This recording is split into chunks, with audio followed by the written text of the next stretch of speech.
L'idée de créer, ou plutôt de recréer une navette entre les gares de Tours et de Saint-Pierre-des-Corps refait surface. L'Union départementale de la CFDT, en lien avec son comité régional des transports et de l'environnement, relance sa proposition de voies ferrées dédiées aux navettes. Lorsqu'on termine son périple, son parcours SNCF à la gare de Saint-Pierre-des-Corps, il faut parfois entre 15 minutes à 20 minutes pour arriver à rejoindre la gare de Tours.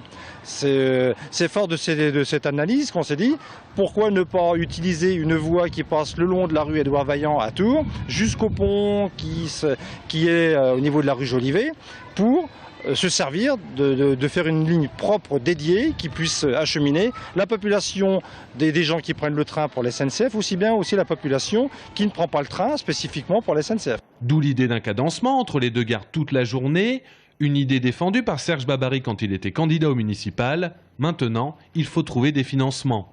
On est dans de l'infrastructure, il faudra qu'il y ait une part prise en compte par l'État, bien entendu, parce que c'est structurant. Il faudra que la région intervienne sur le plan financier, puisque le transport, c'est du ressort de la région. Et puis sans doute Tours Plus également, puisque ça a une dimension qui touche toute l'agglo. Et au-delà, évidemment, le département, puisque Tours est au centre d'une étoile ferroviaire qui d'ailleurs il faut mettre en valeur. Pour la CFDT, ce projet de navette ne doit pas pour autant s'opposer ou retarder l'étude et la réalisation d'une deuxième ligne de tramway pour desservir Saint-Pierre-des-Corps et la ville aux Dames à La Riche.